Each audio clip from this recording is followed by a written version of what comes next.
हरे कृष्णा।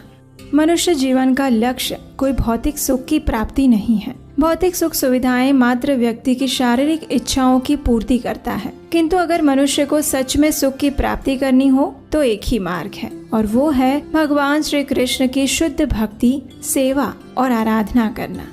और व्यक्ति के जीवन का परम लक्ष्य वास्तव में यही होना चाहिए। अपने जीवन के परम लक्ष्य की प्राप्ति करने हेतु अति सहायक हर मास में आने वाली परम पावन एकादशी तिथि है, जो हर महीने में 2 बार आती है, शुक्ल पक्ष में और कृष्ण पक्ष में। इस एकादशी तिथि के विषय में गर्ग संहिता में कहा गया है, नागानां च यथा शेषः पक्षिणां गरुडो यथा देवानां च यथा विष्णु वर्णानां ब्राह्मणो यथा वृक्षाणां च यथा अश्वत्थ पत्राणां तुलसी यथा व्रतानां च तथा गोप्यो वरा च एकादशी तिथिः। अर्थात हे गोपियों, जैसे नागों में शेष, पक्षियों में गरुड़, देवताओं में विष्णु, वर्णों में ब्राह्मण, वृक्षों में पीपल और पत्रों में तुलसी दल सबसे श्रेष्ठ हैं, उसी प्रकार व्रतों में एकादशी तिथि सर्वोत्तम है। तो ऐसी ही परम पावनी एकादशी भाद्रपद मास के कृष्ण पक्ष में आने वाली अजा एकादशी है, और ये एकादशी इस वर्ष वैसे तो 29 अगस्त 2024 गुरुवार के दिन आ रही है, लेकिन इस एकादशी व्रत का पालन हम इस बार 30 अगस्त को करने वाले हैं। और इसके पीछे का कारण ये है कि इस बार महाद्वादशी आ रही है, और ऐसी महाद्वादशी वर्ष में सिर्फ 8 बार आती है। इसलिए जब ऐसा संयोग आए तो हम एकादशी के व्रत के बजाय महाद्वादशी का पालन करते हैं। और आखिर इस बार 2 दिन क्यों एकादशी मनाई जा रही है, इस विषय में हमने एकादशी कब है इस वीडियो में विस्तृत जानकारी दे दी है। अगर आपने अभी तक नहीं देखा है तो नीचे डिस्क्रिप्शन बॉक्स में जाकर उसका लिंक दिया गया है, वहाँ जाकर देख सकते हैं।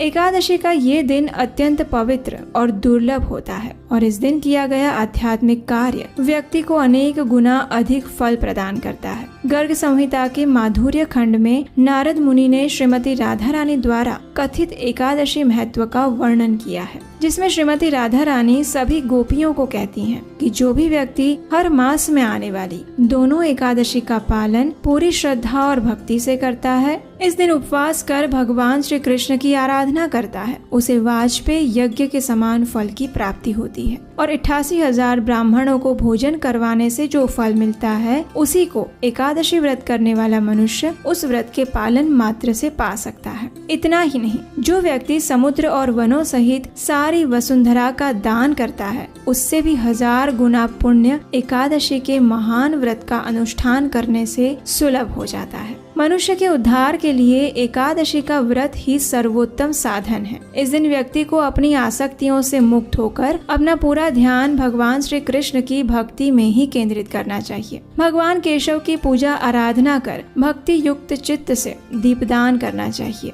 एकादशी की महिमा का गान करती हुई कथाओं का श्रवण करना चाहिए। रात्रि में जागरण करके श्री कृष्ण संबंधित कथा, कीर्तन और गान करना चाहिए। एकादशी तिथि हमारी आध्यात्मिक उन्नति के साथ हमारे शरीर को भी निरोगी बनाती है। अब देखिए, कई बार लोग इस एकादशी व्रत को साधारण समझ लेते हैं और उनको लगता है कि बस इस दिन भगवान की पूजा कर ली या उपवास कर लिया तो हमारा काम समाप्त हो गया, फिर हम भगवान से हर प्रकार के सुख सुविधा और समृद्धि मांग सकते हैं। लेकिन ऐसा है नहीं। एकादशी का वास्तविक अर्थ क्या है, इस विषय में श्रील प्रभुपाद जी के जीवन से बड़ा ही सुंदर प्रसंग आता है। एक समय श्रील प्रभुपाद के शिष्य थे।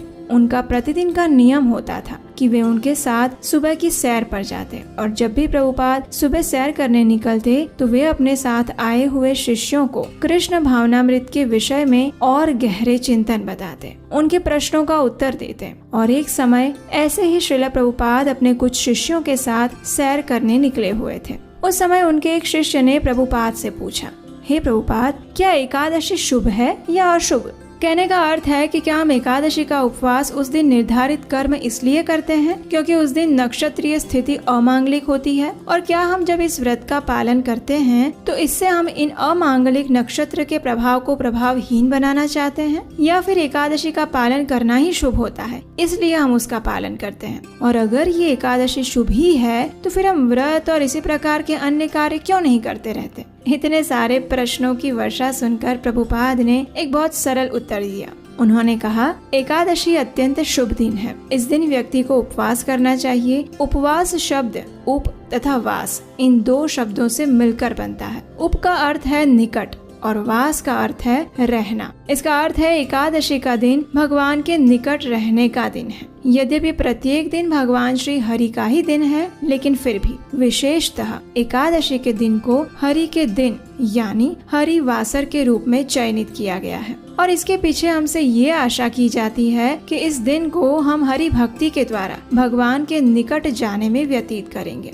तो इस प्रकार श्रील प्रभुपाद ने एकादशी तिथि को लेकर अपने शिष्य के सभी संशयों को नष्ट किया। एक और स्थान पर श्रीमद् भागवतम में 7वें स्कंद के 14वें अध्याय में 23वें श्लोक के तात्पर्य में लिखते हुए श्रील प्रभुपाद बताते हैं कि एकादशी का व्रत और द्वादशी का व्रत रखने का अर्थ है भगवान को प्रसन्न करना। जो लोग कृष्ण भावनामृत में प्रगति करने के इच्छुक हैं, उन्हें एकादशी व्रत नियम पूर्वक रखना चाहिए। पद्म पुराण में शिव जी अपने पुत्र कार्तिकेय से कहते हैं, मद भक्तो अपि च यो भूत्वा भुक्ते तु एकादशी दिने स याति अंधतामिस्रं नीरयं मम घातकः मदलिंगस्पर्शनं कार्यं नान्यशुद्धिर्विधीयते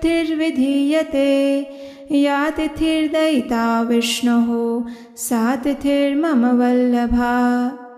अर्थात जो मेरे यानी कि शिव जी के भक्त होने पर भी एकादशी के दिन भोजन करते हैं, वे मुझको मारने वाले हैं और वे अंधतामिस्र नरक में जाते हैं। उनकी शुद्धि का दूसरा कोई उपाय नहीं है। जो तिथि भगवान विष्णु को प्रिय है वो मुझे भी अत्यंत प्रिय है। इसका अर्थ है कि चाहे कोई शिव भक्त हो या विष्णु भक्त, प्रत्येक व्यक्ति को एकादशी के दिन उपवास का पालन अवश्य करना चाहिए और किसी भी प्रकार का अन्न ग्रहण नहीं करना चाहिए। एकादशी के दिन रात्रि में जागरण करने के विषय में गर्ग संहिता में कहा गया है, रात्रौ जागरणं कृत्वे एकादशी व्रत कृन्नरः न पश्यति यमं रौद्रं युक्तः पापशतैरपि।